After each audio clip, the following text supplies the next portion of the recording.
हाय आप लोग the magic of शीरी जरूर देखिएगा। जियो सिनेमा प्रीमियम पे आने वाला है। टू शीरी शीरी शू।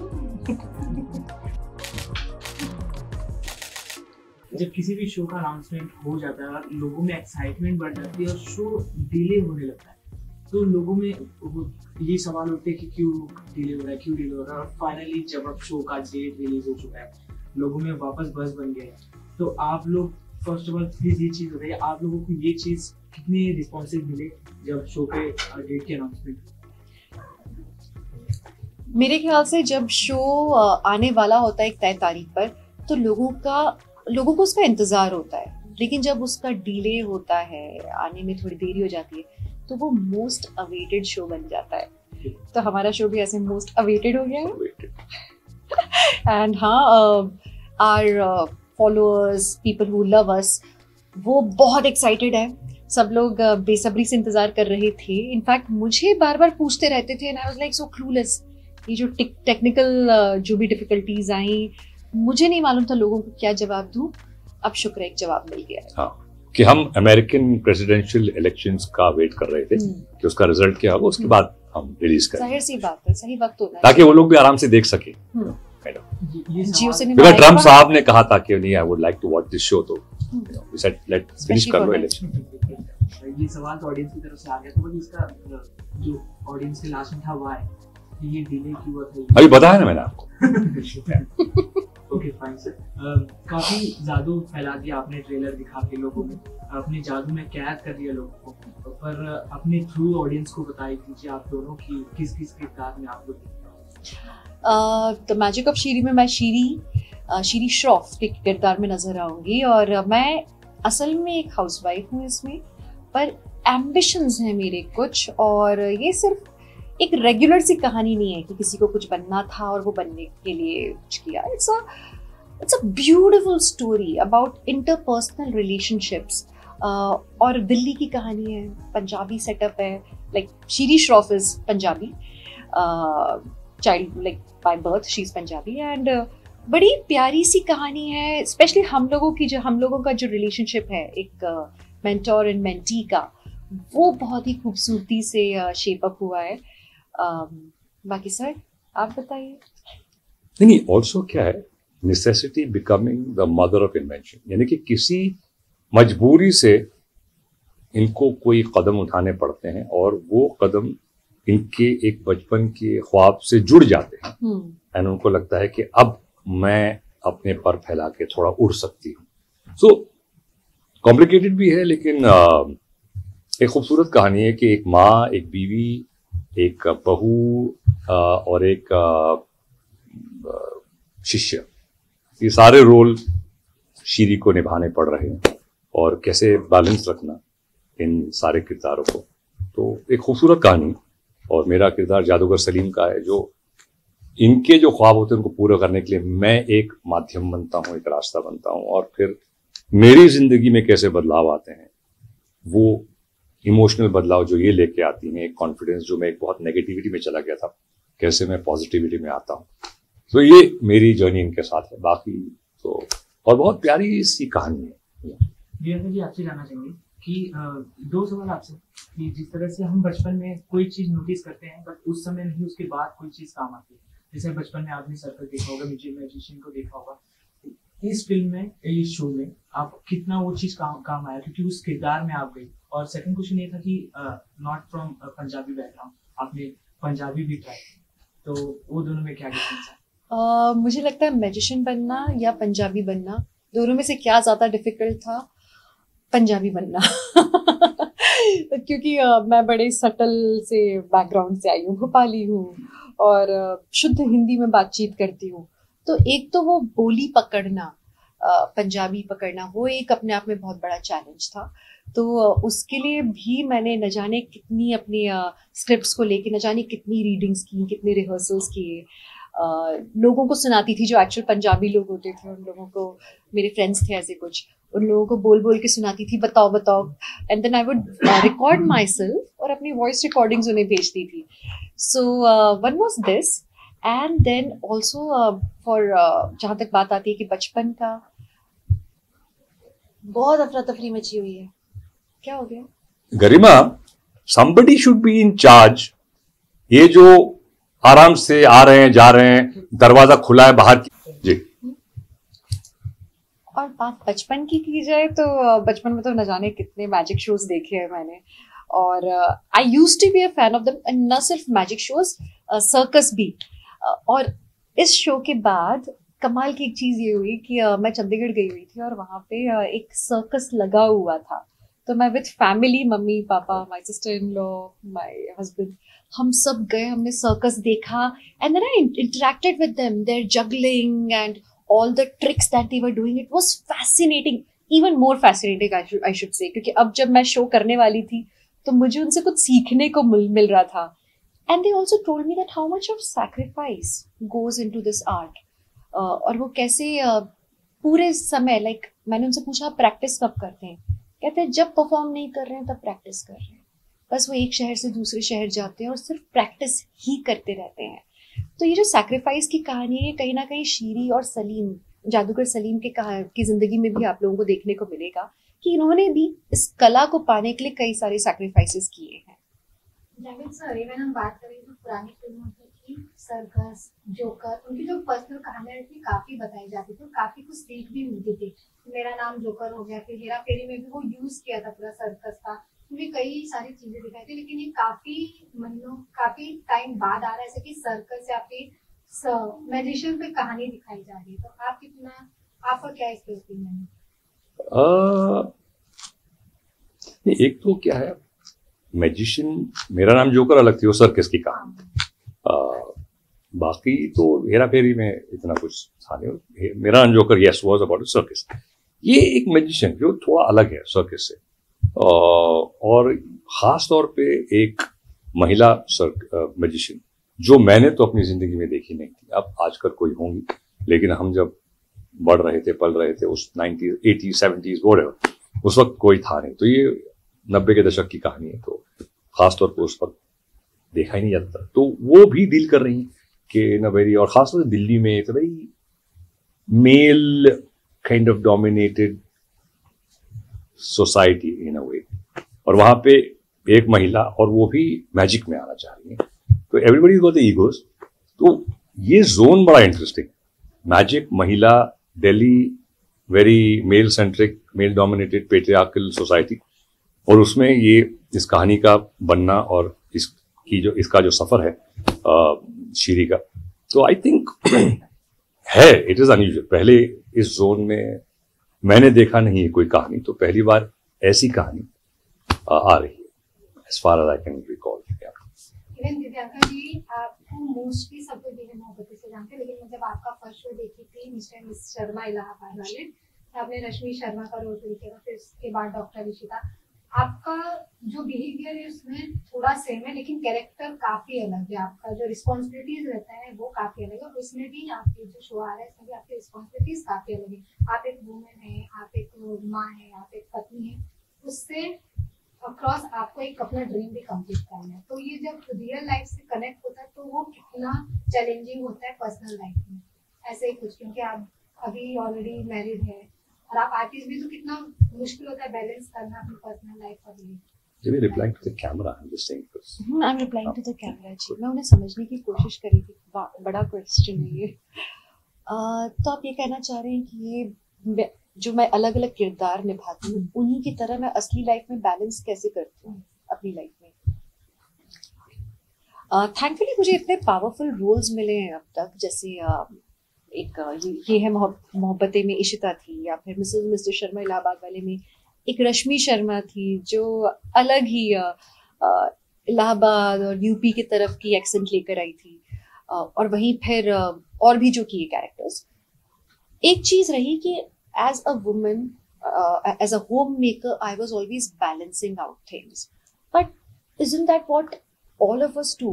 हम सब, and मैं सिर्फ औरत तक इस बात को नहीं रखूंगी, मैं कहूँगी औरत हो या मर्द हो, कहीं ना कहीं हम सब अपने तरीके से अपनी जिंदगी को, अपने आसपास के लोगों को बैलेंस करने की, उनके इमोशंस का ख्याल रखने की कोशिश कर रहे होते हैं, सैक्रिफाइसेस भी कर रहे होते हैं कई सारे, और वही सब ये बंदी भी कर रही थी शीरी। और मेरे ख्याल से शीरी का अपने जिंदगी से अगर मैं कोई भी तालमेल बैठाऊं, कहीं कहीं तक सही है, कहीं तक बहुत गलत भी है, क्योंकि शीरी की अपनी जिंदगी है। शीरी एक इंसान, मेरे लिए तो वो एक इंसान है और मैं उस इंसान की जिंदगी जी रही हूँ। तो मैं जब एक कैरेक्टर प्ले करती हूँ तो मैं कहीं ना कहीं अपनी लाइफ को बिल्कुल अलग कर देती हूँ। मैं भूल ही जाती हूँ कि मैं शादीशुदा हूँ, मेरा बच्चा है या नहीं है। It all becomes secondary. उस समय बस वो एक जिंदगी होती है। तो वहीं मैं जब शीरी की लाइफ जी रही थी, she did balance few things really well, but she also made a lot of mistakes, and she was also a very confused person. So my life at times relates with her, at times it doesn't, and that's the beauty of playing a character. Sir, इतनी बेहतरीन किरदार देने के बाद लोग ये जानना चाहते हैं कि आप अपनी स्क्रिप्ट कैसे डिसाइड करते हैं, क्योंकि जो भी आपने किरदार निभाए लोगों को इतना ज्यादा पसंद आते हैं, तो आप उन लोगों की एक्सपेक्टेशन आपको लेके आगे भी बढ़ जाती है कि उसी तरह की इमेज सर की हमारे मन में बैठी है। तो वो इमेज बरकरार रखने के लिए आप अपने आप को कितना प्रिपेयर करते हो सर? आप स्क्रिप्ट कैसे? मैं इमेज को नहीं देखता हूँ, मैं कोई इमेज नहीं डालना चाहता हूँ ऑडियंस पर। मैं ये सिर्फ ये है कि ऑडियंस ये कहे कि ये जो भी कैरेक्टर प्ले करता है ये उसमें हमको कन्विंसिंगली करता है, कि इसमें बस जाता है, ढल जाता है। और जो भी कैरेक्टर, चाहे वो मजाकिया हो, विलेन हो, इमोशनल हो, एज एन एक्टर मेरे लिए मेरी कामयाबी वही है कि अगर वो कहें कि सर आपने वो जो किरदार था बहुत बखूबी निभाया, so that is my compliment. कि मुझे कोई इमेज नहीं चाहिए कि सर आप कॉमेडी बहुत अच्छी करते हैं, वो नेगेटिव है, वो इज नॉट अ कॉम्प्लीमेंट। जब वो कहेंगे सर आप ये भी बहुत अच्छा करते हो और ये भी बहुत अच्छा करते हो, सो मेरे लिए that's more important as an actor, कि आप अलग अलग किस्म के रोल कर पाएं। और आपकी कामयाबी ये है कि जो भी आप करें लोग कहें कि आपने वो किरदार बहुत अच्छा निभाया। That's my job and that's my success for me as an actor. So I am not looking you know what is your image. Image is wrong for an actor. You should be a good actor और a bad actor. That's should not be a bad actor, but ya that's it. Script देखिए, मुझे अगर अच्छी script मिलेगी जिससे मुझे लगता है कि अगर इस कैरेक्टर को उस स्क्रिप्ट से निकाल दिया जाए तो स्टोरी को कोई फर्क नहीं पड़ने वाला है, तो मुझे इंटरेस्ट नहीं है। हाँ, सलाम नमस्ते जैसे फिल्में थी जिसमें से वो आप स्पेशल अपीयरेंस करते हैं, आपको लगता है इसमें मैं कुछ कर सकता हूँ जो यादगार बन जाएगा, भले ही 2 सीन हो, उसमें 3 सीन थे। सो वो कभी कभी हो जाता है, तो लेकिन वो हर बार नहीं कर सकते आप। हाँ, जैसे धमाल है, आप निकाल नहीं सकते, तो उसके बिना फिल्म कंप्लीट नहीं होगी। सिंग इज किंग है, अभी ये ताज़ा खबर आ गई, इसमें भी अगर ये किरदार को निकाल देंगे तो कंप्लीट नहीं होगा, बिकॉज उसके बिना एक जर्नी कंप्लीट नहीं होती। तो मैं कोशिश वही करता हूँ कि एज ए कैरेक्टर वो कैरेक्टर एक अहम हिस्सा हो कहानी का, प्रिंसिपल जो हम कहते हैं, दैट्स इट। और एक्टर को क्या चाहिए, आप और आपको क्या करने का मौका मिल रहा है एज एन एक्टर, कि मैं अपने how much more can I push the envelope, कि भाई कितना मैं अपनी कला को एज एन एक्टर बढ़ा सकता हूँ इस रोल के जरिए, कुछ नया कर सकता हूँ कि नहीं। तो आई थिंक दैट्स इम्पोर्टेंट। बाकी आपके रोल को देख के काफी लोग बड़े हुए, काफी लोग इंस्पायर हुए। तो बड़े कितने बड़े हैं? ये था आपसे कि जो भी आप सिलेक्ट करते हैं, जैसे हाँ, जो भी आप कैरेक्टर डिसाइड करते हैं, तो लोगों तक जब वो पहुंचता है, तो जब बैड कमेंट और गुड कमेंट दोनों होता है, तो आप किससे ज्यादा इफेक्ट? देखिए, मैं अपने आप को देखता हूँ और मेरे अंदर एक नाप तो है कि मुझे लगेगा यार ये गड़बड़ कर दी मैंने, ये कुछ अच्छा नहीं था, मैं खुद ही समझ जाता हूँ। वो आपको अपने अंदर क्रिटिक रखना जरूरी है। और कुछ क्रिटिक्स आपके सर्किल में जो आपको लगे सही क्रिटिसिज्म दे रहे हैं, नॉट नेसेसरी के सोशल मीडिया पे आप देखेंगे वाह सबको अच्छी लगती है, लेकिन आपके अंदर का क्रिटिक होना बहुत जरूरी है कि यार ये मैंने थोड़ा गड़बड़ कर दी, ये तो वो आप सुधार के आपको ये देखना है कि आगे ये मिस्टेक ना करें। I think that's all. As an actor आप अपना 100% दें और आप अपना होमवर्क करके आए, जो आप कैरेक्टर में घुस रहे हैं उसको कैसे प्ले करना है, वो एक होमवर्क होता है। वो कैरेक्टर को जैसे इन्होंने भी शीरी पे वर्क किया कि भाई क्या एक्सेंट कैसा होगा, चलेगी कैसे, इसका एक डिमीनर क्या होगा, तो आई थिंक वो दिखेगा आपको। ये जो हैं और जो शीरी है वो अलग है, मैं हूँ, जो सलीम है वो अलग है, वो मैं नहीं हूँ।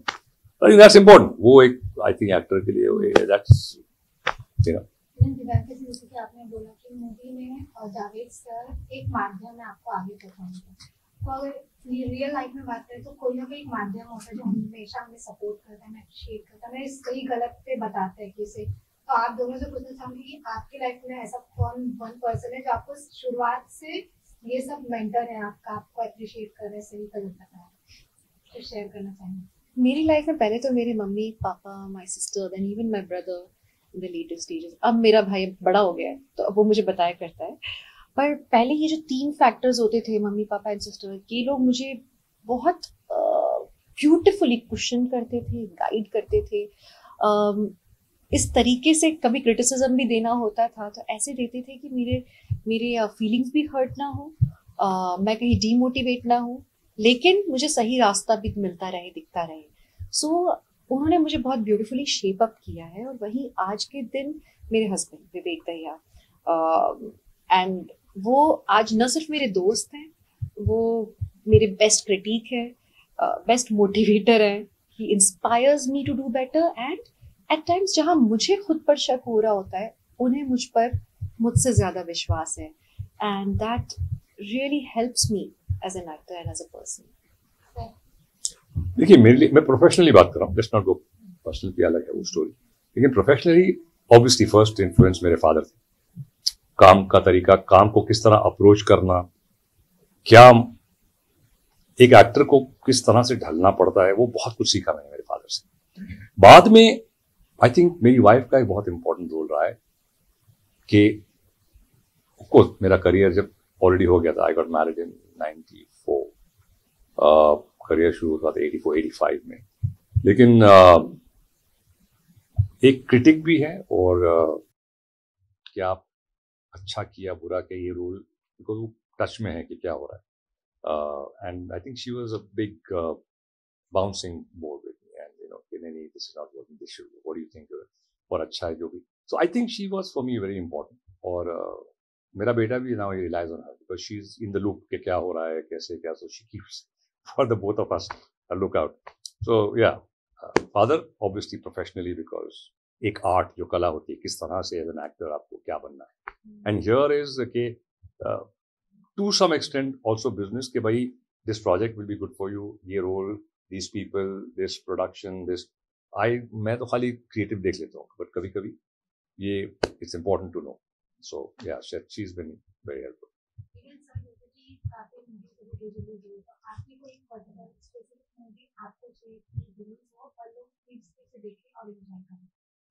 मतलब मैंने जो किया है, कुछ कई फिल्में आई थी, पागल फिल्म थी, बूम, चली नहीं, पर मेरा रोल बहुत अच्छा था उसमें। एक थी फायर, दीपा मेहता जी की, वो उसमें काम अच्छा। शौर्य एक फिल्म थी। फिर कॉमेडी में तो Dhamaal, of course, part 1 super, Salaam Namaste fantastic, बन गया एक character, Singh is king also fantastic character. और अभी एक जो ताज़ा खबर लगी है, वो आई थिंक इट इज मेरे लाइफ में जो एक बहुत पावरफुल रोल, जो अच्छी लाइंस मिली हैं, डायलॉग, बहुत फर्क पड़ता है। तो वो आई थिंक अब ये जो आया है, इसका एक अलग अंदाज, एक लुक है। सो ऑब्वियसली इनके साथ भी काम करके एक सामने जब तक रिएक्शन नहीं होता है, तो एक्टर के सामने फर्क पड़ेगा, आपकी परफॉर्मेंस में भी फर्क पड़ता है कि अगर रिस्पॉन्स अच्छा मिल रहा है, रिएक्शन अच्छा मिल रहा है, तो it brings out a better actor, I feel that. So thank you. Lastly sir, आप दोनों से जानना चाहिए कि पहले की सिनेमा में और आपके सिनेमा में सबसे गहरा बदलाव आपको मिला? सिनेमा की बात तो सर ज्यादा अच्छी कर पाएंगे। सिनेमा देखते तो हाँ, देखने वाली बात है या करने वाली?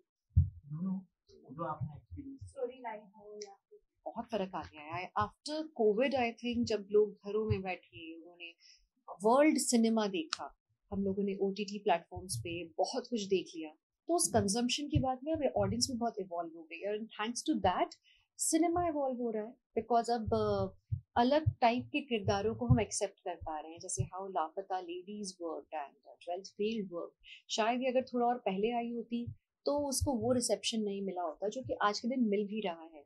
ऐसी कई मूवीज है जो कि पहले भी आती थी, अहेड ऑफ टाइम आ गई, इसीलिए उनको उतना अच्छा रिसीव नहीं किया गया, लेकिन थैंकफुली अब एक वो जो कैरेक्टर फेसेस जिनको हम समझते थे पहले, अब उन्हें हम मेन लीड की तरह देख पा रहे हैं, and I think that's a beautiful change. Also एक बहुत खूबसूरत चीज जो मुझे लग रही है, I mean I am really enjoying it, that is हम अब साउथ के सिनेमा को अप्रिशिएट कर रहे हैं, मराठी सिनेमा को अप्रिशिएट कर रहे हैं, क्योंकि वहाँ टैलेंट सच में बहुत ज़्यादा है, वो कंटेंट बहुत अच्छा बनाते हैं.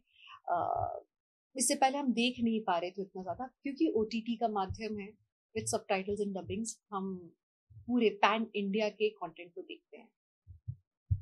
आई थिंक इतना बहुत कुछ कह दिया, which is a fact. But अभी क्या है, सिनेमा में लोगों को लाने के लिए you need a larger than life, एक ऑडियो विजुअल एक्स्ट्रावेगेंजा, ये साउंड होना चाहिए और विजुअल्स होने चाहिए, बड़ा स्क्रीन, क्योंकि फिर लोग कहते हैं कि भाई हम इसको तो घर पे देख सकते हैं. तो 12th फेल जैसी फिल्म जो नॉर्मली लोग कहते हैं घर पे भी देख सकते हैं, सडनली लोग सिनेमा में आके उन्होंने देखा उस फिल्म को, and that is I think काबिल तारीफ है ये बात कि लोगों ने कहा कि नहीं अच्छी फिल्म है, इसको देखते हैं. वर्ड ऑफ माउथ पे चली है मैक्सिमम. तो लेकिन जनरली वो एक larger than life audio visual experience, I think that's what Dolby Atmos and widescreen and वो That's सब something our parents miss a lot. Like mummy papa लोग को वो देखना पसंद होता था, अरे वो कभी खुशी कभी गम के दिन, मोहब्बतें, वो वाले दिन होते थे. So हाँ, I would love to see. Then of course because इतना options हो गया ना लोगों के पास, एक फोन से लेकर टैबलेट, लैपटॉप, ये 40, 50, 60 इंच, 70, 80 इंच का स्क्रीन आ गया है घर में, तो ये बहुत चॉइसेस आ गए. तो सिनेमा में अंदर लाने के लिए it's a very difficult task. It is एक बहुत बड़ी एक मुसीबत इन अ वे, क्योंकि ऑब्वियसली जब लोग कहेंगे हम यहाँ देख लेंगे, OTT पे देख लेंगे, तो कंपटीशन भी बढ़ गया है, माध्यम बदल गए हैं. So I think it's a big challenge cinema के लिए खास तौर पे, बिकॉज ऑब्वियसली सबसे टफेस्ट कंपटीशन जो इकोनॉमिकली हिट कर रहा है वो सिनेमा को हिट कर रहा है. तो इसीलिए जरूरी है कि ऑडियंस को भी थोड़ा सपोर्ट देना चाहिए कि सिनेमा में आए और सिनेमा को देखें. बट ये हेल्दी कंपटीशन है, एंड OTT पे कुछ चीजें आप एक्सपेरिमेंट कर सकते हैं जो सिनेमा पे शायद नहीं कर सकते. तो वो OTT का एडवांटेज है कि आप कुछ थीम जैसे ले सकते हैं जो सिनेमा में शायद यूनिवर्सली एक्सेप्ट ना हो, लेकिन OTT पे आप एक्सेप्ट हो जाएगा. So I think it's a great competition. It's and I hope it evolves, everybody is successful, cinema भी सक्सेसफुल हो, OTT भी सक्सेसफुल हो. ये इम्पेटस है, लेकिन अच्छे के लिए. It's good, yeah, exactly. Thank you so much. काफी अच्छा लगा आप लोगों से बात करके. लास्टली थैंक यू, आपको काफी अच्छा लगा बात करके. Lastly anything to fans. Hi, आप लोग द मैजिक ऑफ शीरी जरूर देखिएगा. जियो सिनेमा प्रीमियम पे आने वाला है 14th of November से, और पूरे परिवार के लिए अच्छी व्यूइंग होगी. आप लोग साथ में बैठ के देखोगे, बढ़िया चाय कॉफी पकौड़े उन सब के साथ, तो आप लोग को मजा आएगा. और सारे एपिसोड्स देखिएगा, क्योंकि जो पूरी जर्नी है ना उसमें मजा है. तो एक आध एपिसोड पे आप आगे मत बढ़ जाना प्लीज, सब देखना और हमें फीडबैक भी देना. जर्नी वॉकर, बिल्कुल. और सब्सक्रिप्शन इतना महंगा भी नहीं है, इट्स रीजनेबल, और करके देखिए. I think you will enjoy good content.